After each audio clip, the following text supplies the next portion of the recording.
So we are actually I've Welcome to the Dirty Chain Podcast. fair enough. We are coming to you today from the home of Cohutta 100, no, Ducktown, Tennessee. I've Also known wanted as to Ocoee do Whitewater this. Center. Okay, I'm gonna revoke the mics.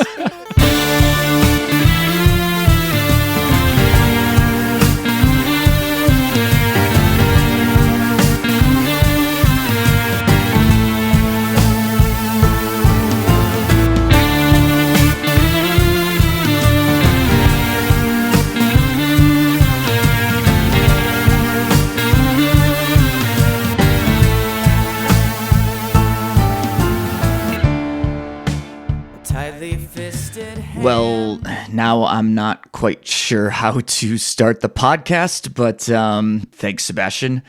From KOM Cycling and Michigan Midpack Media, welcome to the Dirty Chain Podcast, the podcast that covers the cycling scene from the viewpoint of the Michigan Midpack. I am your host, Trevor, and you just heard the voices of Sebastian and Mitch and Mackenzie as we sat around the fire and tried to process our experience of the Cohutta 100 and the Big Frog 65 from a few weeks back. We had a great time in Tennessee and also in Georgia. The route went into Georgia, and man, it was a great experience. My first 100-mile mountain bike race, and yeah, it was a doozy. It's been fantastic to see so many races going on. Like I said, it was a couple weeks ago, Cohutta, and then since then, there have been a bunch of local Michigan races and a few big national races that went on. Just last weekend, we saw BWR in San Diego, one of the OG gravel races, even though they call it a non-gravel race, and a huge win from friend of the podcast and Michigan native Alexi Vermeulen, winning Belgian waffle ride. Just one hell of a ride from Alexi, and a huge congratulations. So exciting to see him do so well there. Locally, there were a couple races this past weekend as well. We had the Yankee Springs Time Trial, which is a mainstay in the Michigan mountain bike schedule, as well as the Waterloo Grit and Gravel, which is actually my first gravel race back in the day, was Waterloo Grit and Gravel. And I had every intention of being there, lining up for the 100K this past weekend. It kind of went like this. I woke up on Saturday morning, and I looked at my phone, and there was a slight hint of rain.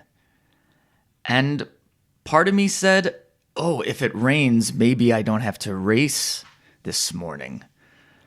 And well, that kind of caused me to pause a little bit after that went through my head. And I thought, you know what? I feel like I don't want to race. And I felt a little guilty for not going to a race I signed up for. But I felt like my body was telling me something, that I needed to rest after traveling to going from Oklahoma to California to Tennessee, racing. I think I just needed a weekend, a break of not racing, and I would have loved to be there to see all the familiar faces, to support John and John, who took over the Waterloo Grit and Gravel. But I honestly needed a break, and I needed to rest, and I think it was beneficial to me. So sorry I wasn't there. But it looked like it was a huge success, as well as the Yankee Springs Time Trial. It looked like a ton of fun. But yeah, it's exciting that it's finally spring. Racing is back on the calendar, and I can't wait for more racing in the near future. But going in the past, let's look back at the Cohutta 100 and Big Frog 65. Again, I said this is my first mountain bike 100-mile race. I was excited to get down there, try out the new bike, and I had heard that the Cohutta wasn't the most technical or difficult mountain bike race, so it would be a good one for me to jump into.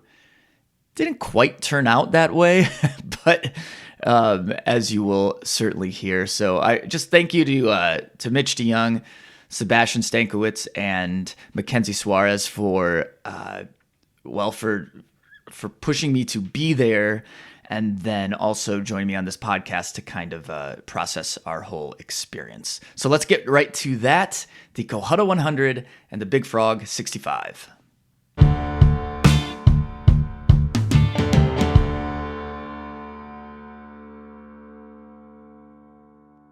I've wanted to do something like this for a while. There's been some instances where after race we've been camping, or like a couple people have been camping, and I've wanted to do a podcast around the fire, but usually the beers come out too early and we're never in shape. But there are beers flowing for sure, but I think we can make this happen.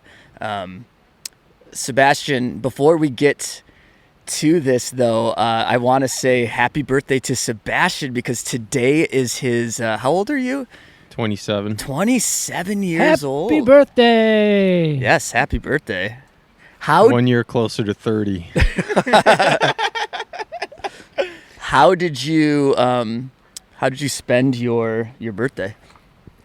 Yeah, so we came down here to Ducktown, Tennessee for the Cohutta 100. Yeah, it was really awesome to be able to ride all day for my birthday.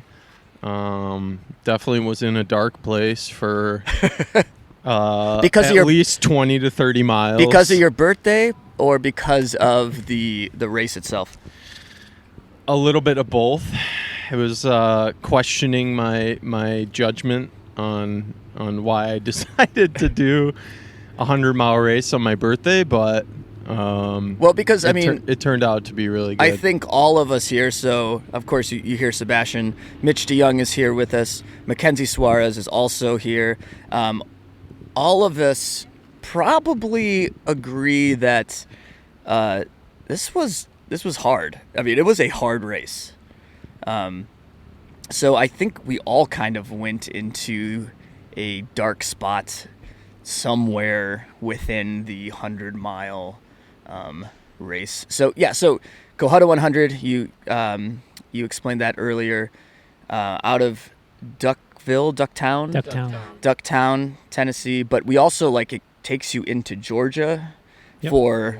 For a lot, right? Like for like half of the gravel portion. Yeah, or gravel portion, in quotations. Forest fire roads. Yeah, exactly. And it was a day. Holy moly, was it a day? I don't know. How should we? How are we even here? I think Mitch, you have done Cohutta. Yeah, I've done it. I think this is either my third or fourth time. I don't remember which one, but came down a number of years ago and just had an absolute blast with it. I decided to come back again, and I think Sebastian, you just decided to come down, and Trevor may have helped convince you to come down. Not that it took much convincing, because someone had to get a new bike.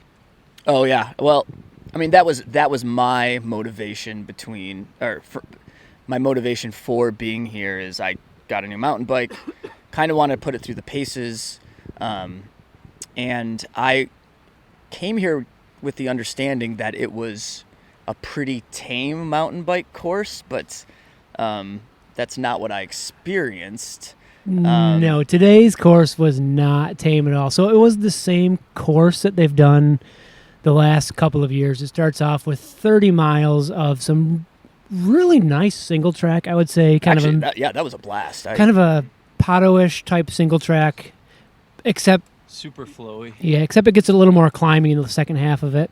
And then it goes on to a 60 to 70 mile. They call it gravel roads, but it's like a forest fire road. And when I was trying to describe it to people, it was like at one point in time, somebody took a bulldozer and drove through the woods. And then somebody else came along with a pile of crushed stone and just dropped it there and said, "That's a road." I think someone came along with a pile of crushed stone yesterday. Yes. So that's what made it so much harder this year, is they just dumped a ton it's probably like 1-inch crushed stone, so it's not small stuff. It's not it's like easy to ride that through. limestone, like real thick. Yeah. And there's no traction, there's nowhere to hold the line, and you're just sliding all over the place. Yeah, so we rode a little bit of the single track yesterday, and it was mostly rideable. Mackenzie, you drop your chain at one point. Yeah, that was probably my own fault, though. Well, I will say though, the descent that you dropped your chain, it was pretty rough. Like that was a I also have a tendency to cross chain, so I was probably cross chained when I was on that descent. I didn't know. And- Yeah, because you do run a 2x, right? Yeah. A what?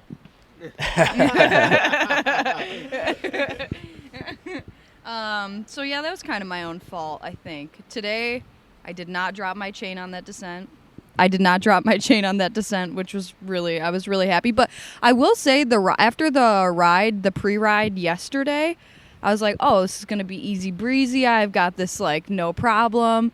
And that was not a good representation of how the rest of the day was going to go. Yeah, I think the pre-ride was super deceiving for for what the race actually was. We were riding yesterday, and I was like, wow, this is going to be really nice. It's super flowy, and Yeah. it's going to be a breeze. Well, and then, you know, after we were done with the single track, I didn't know that we were in for such a treat. Well, I want to say, sorry, Mitch, but like when you were explaining the forest road and the single track, and like there were points where I was like, are we in single track or forest road? I'm not sure what we're.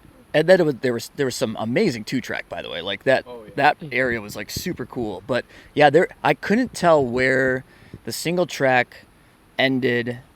I mean, there was really some obvious single track, and then it kind of blurred into these forest roads. Some of it used to be forest road, and they've stopped caring for it, so there was a bike track down the middle of it or off to one side of it. Correct, yeah.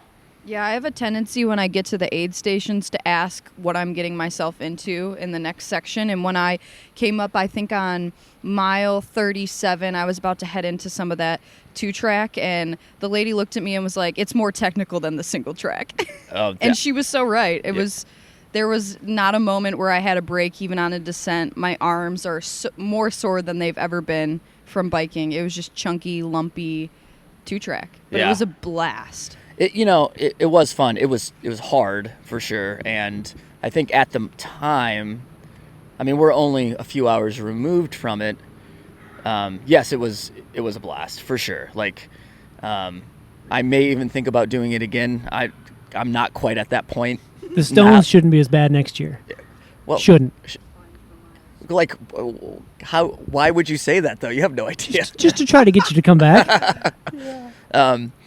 But yeah, like there were some moments where I was telling Mitch this earlier.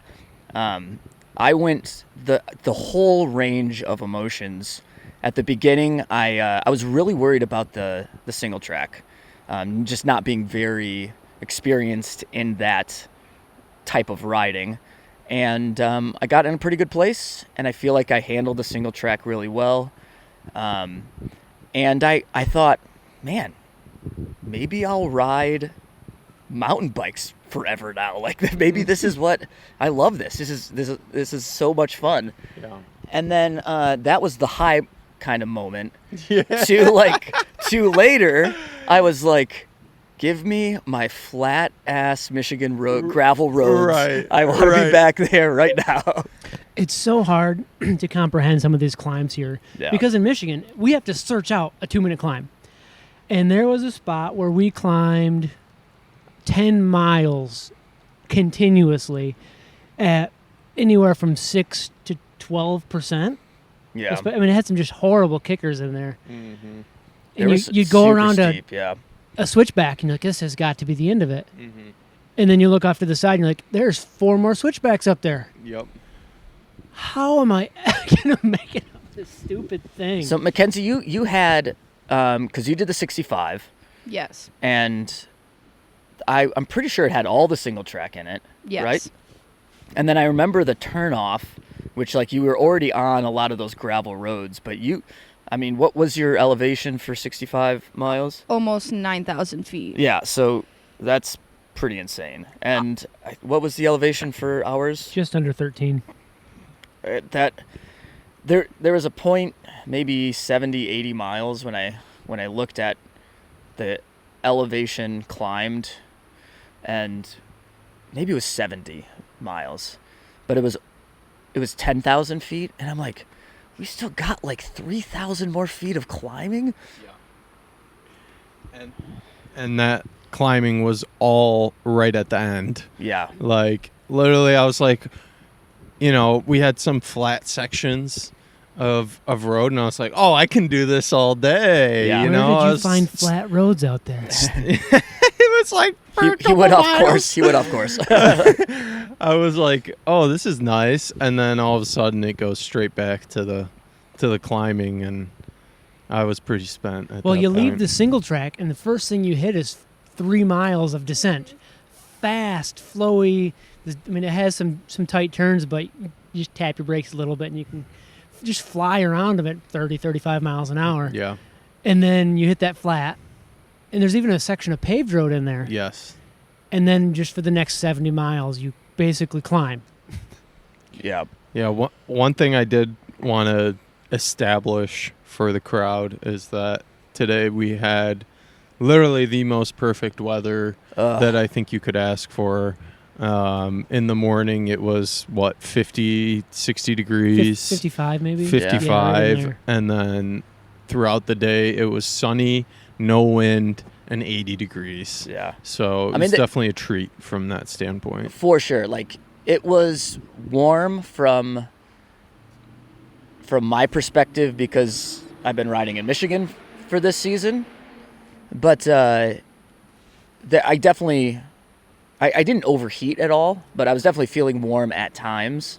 Yeah. But yeah, I if it was raining or whatever, like it could have been a whole different, especially like some of that real rooty single track, and then some of the forest roads that had so much of that slick. It would have been slick rock basically. But yeah, it was a stunner of a day for sure. And there were times, like, even though I was definitely in the hurt locker, we'd get like we'd hit the crest of one of these climbs, and I would look over and just see one of the best views that I mean, it was incredible. You'd see down into the valley, and this area, the Cohutta National Forest, is just beautiful for sure. I think the first 10-ish miles of single track too follow right along the river, so it's very beautiful and distracting and awesome. And another note is that despite the sheer amount of climbing throughout the day, the last 4 miles was all downhill or flat. So that was really generous and kind. I mean, you did have some single track, but it was very flowy single track. And so the day ended on a high note where you were able to kind of just like grind it out and finish it as strong as you could. Agreed. Yeah, and I think at that point the 65 and the 100 meet back up and finish the same way. So that was a high point, but let's talk about low points, and where things just, because I mean, it's like most endurance races, like it's a roller coaster. We were all out there for over 9 hours, and it is a real roller coaster of emotion, of physicality. So maybe we should just kind of talk through some of how our day went, where those low points occurred, and then what we did to kind of get out of those, if we even did. All right, so I would say my low point started somewhere in the 30 to 40 mile range. It's sort of hard to remember because everything blurs together a little bit. But I was going down a pretty fast descent, and I'm just hearing this ting, ting, ting, ting, ting, ting. Uh-oh. What in the world? And then when I started to climb, it went away, so I ignored it for a little bit. And then I just feel the back of my bike was really loose. What in the world is going on? I rode it for a little while longer and went to the next descent, and again, same noise. So I stopped and looked, and I'd broken one of my spokes. So I stopped, wrapped it around another one of the spokes so it would at least not be hitting my frame and destroying it. But every time I would start to climb up a hill and put any power out, I could hear my tire start to hit the frame of my bike. So I'm like, oh, great. So I can't actually attack any of these hills. Was it just flexing so much? Yeah, the wheel was just flexing. And then I'd make it to the top of a hill rather slowly, or slower than I wanted to be going anyway. go down the other side, and as I'm trying to turn some of the switchbacks, I can just feel the back wheel flexing again. So I'd start to turn, and I could feel it like flex and kick the back end up. So all right, can't go as fast on these either. But of course, I still did because I'm an idiot. But so just not being able to ride in an efficient and fluid way that I would usually like to, and I could just feel it taking this toll on my body that I wasn't expecting.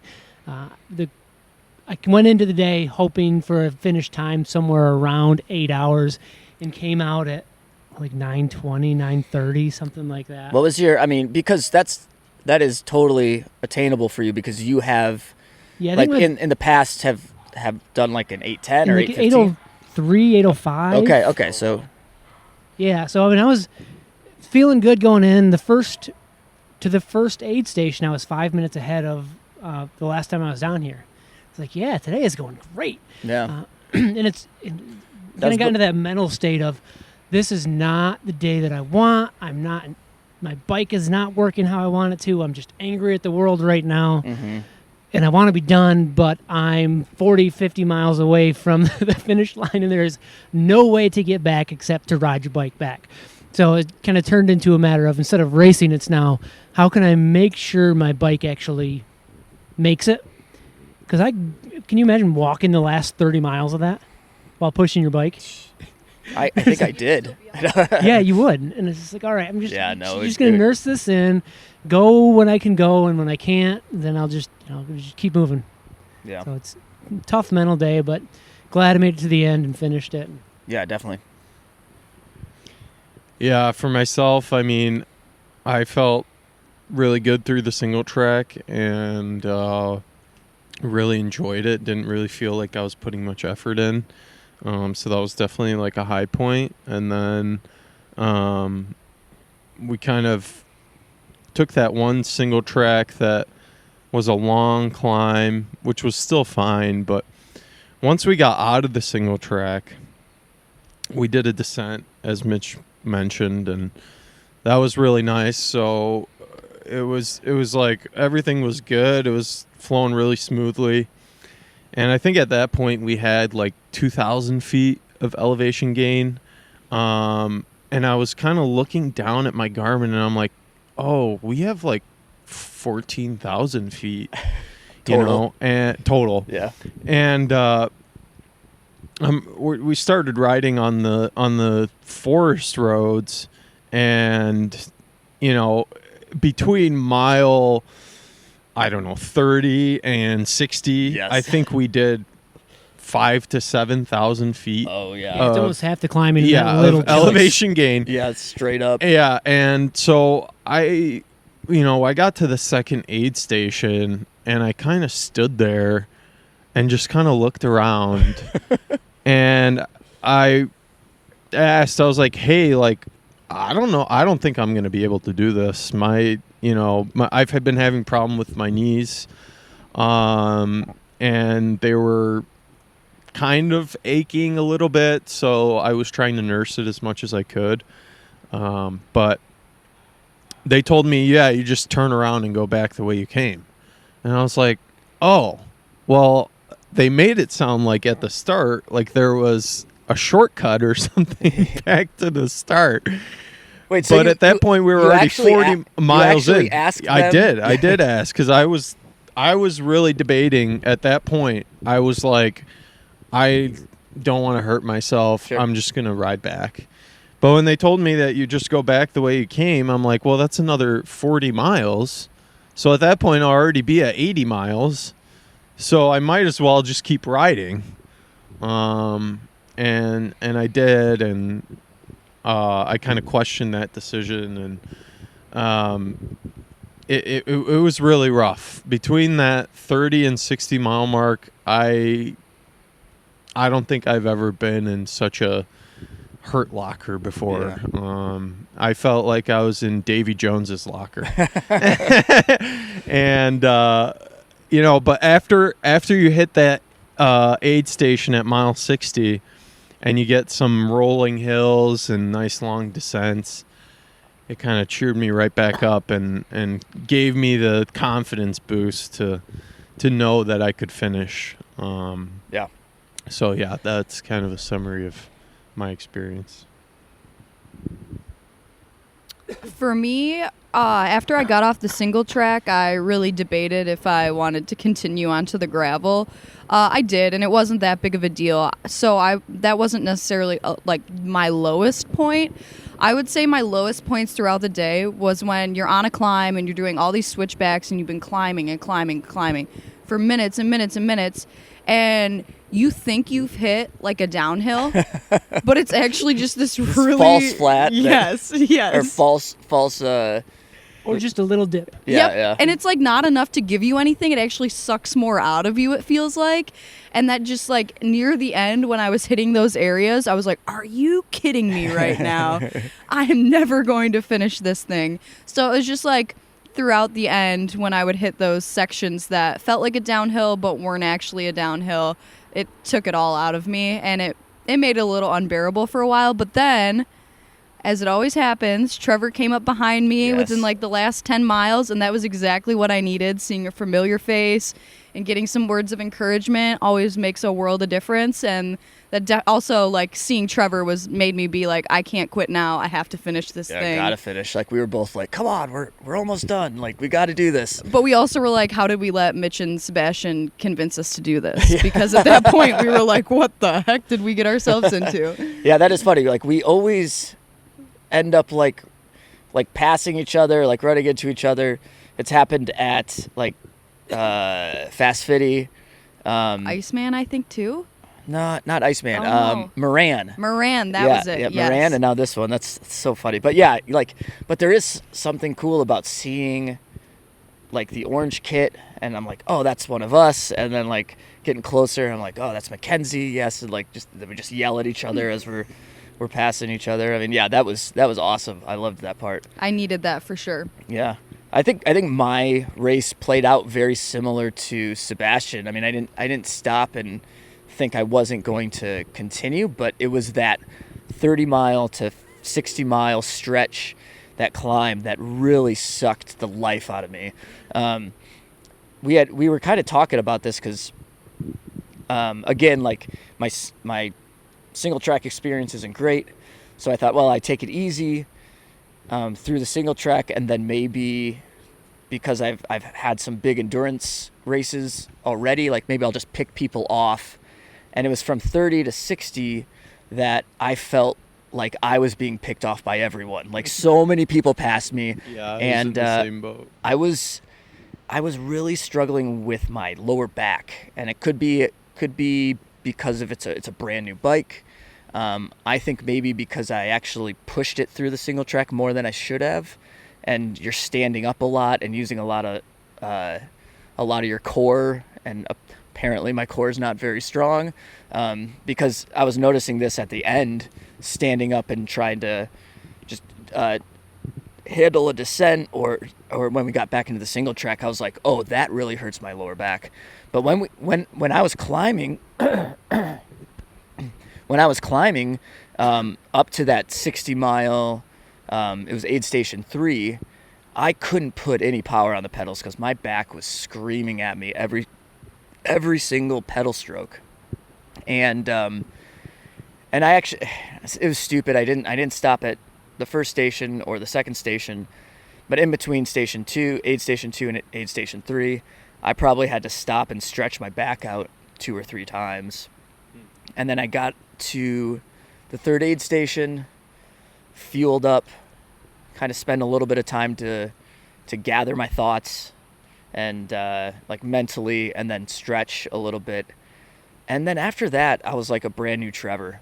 And I was able to, well, granted, it wasn't as difficult as much climbing. I mean, there's still some climbing later, but like every time we hit a climb, I felt like I could put way more power down. My back loosened up, and it was, so definitely mile 60, aid station 3 was like, getting there was probably the hardest I had to work all day. When I got it, it was like an oasis in the desert. and it definitely like got me where I needed to go for the rest of the race. So here's a question for you guys, and I don't know if you know the answer to this or not, but is that the longest continuous climb you've done? Yeah, for me it definitely is. I don't think I've ever really ridden these types of roads before, or these types of climbs. Do we know like how many miles was that long It's climb? about 10 miles. I don't remember the elevation of it, but it's 10 miles of solid climbing.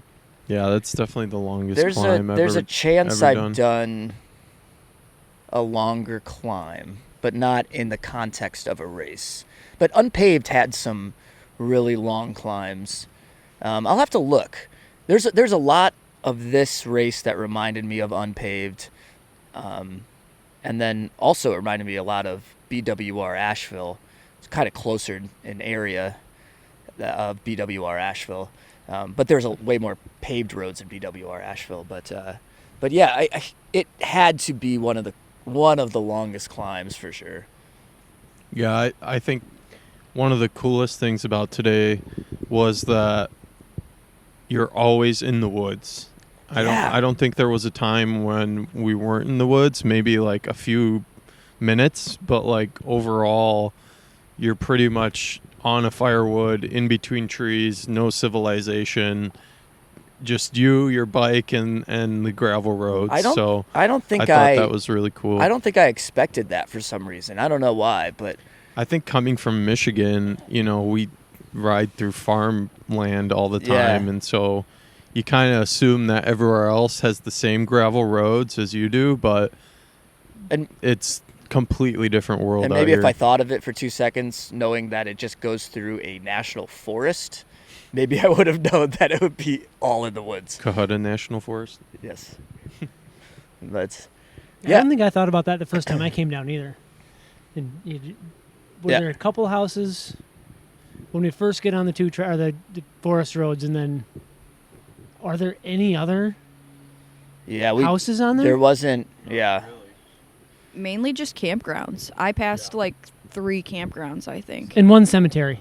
Yeah, that's such an odd cemetery too. Yeah, we passed that cemetery, and I was like, "This is an omen. This is a bad omen." At least the turkey vultures weren't circling you. Yeah.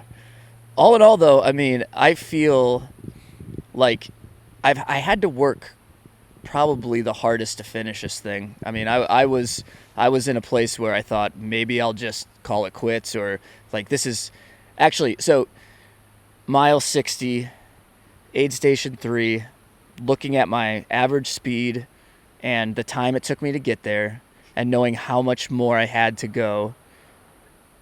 I texted Rachel because I'm sure that she's not with us here, but she's probably waiting for me to text and say I'm finished. And I told her, it'll probably be like anywhere from like 8 to 9 hours. And I looked at the time, and I was like, this is gonna take me 11 hours to finish this thing. So I texted her, I was like, this is taking way longer than I thought. This is gonna be probably an 11-hour day. So the fact that like it wasn't though. What was your finish-ish time? 9:30. 9:30, 9:40. Somewhere. Yeah. You were like 8 minutes behind 9:35, I think, or Yeah. 9:32, or I don't know what it was, but solid for showing for a 100-mile mountain bike race. yeah, first 100-mile mountain bike race. It was hard, and it beat my body up like crazy. Holy cow! Today was actually my longest day in the saddle time-wise ever. And I think the most I had ever spent in the saddle was like 6 hours, so like 2.5 hours longer than my longest time-wise ride. And I had no idea how my body was going to respond to my nutrition, like food, water, anything. So I was actually pleasantly surprised with how good I felt at the finish, but it's definitely takes some experimenting to get everything dialed in on these like longer rides. For sure. I think this is the longest that I have ever raced.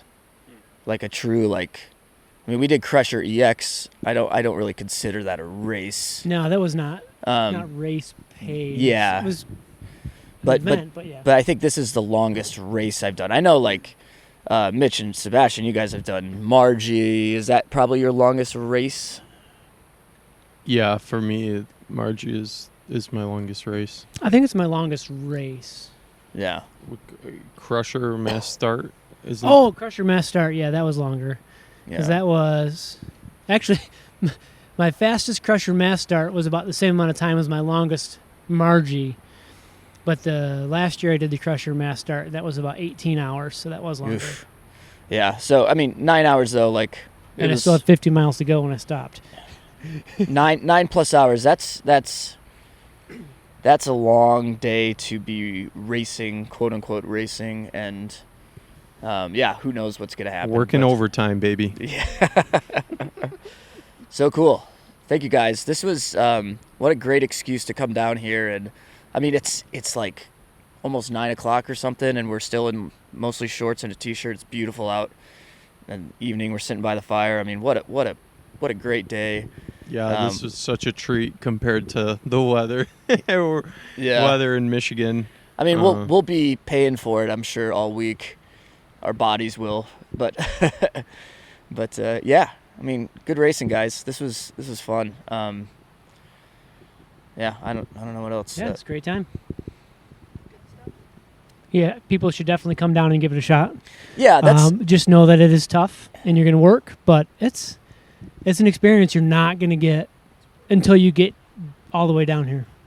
Yeah, another thing I'll add as an incentive for people, we got some really cool swag from this race. It was for sure. We got a T-shirt, a nice ceramic mug, and hand-up gloves.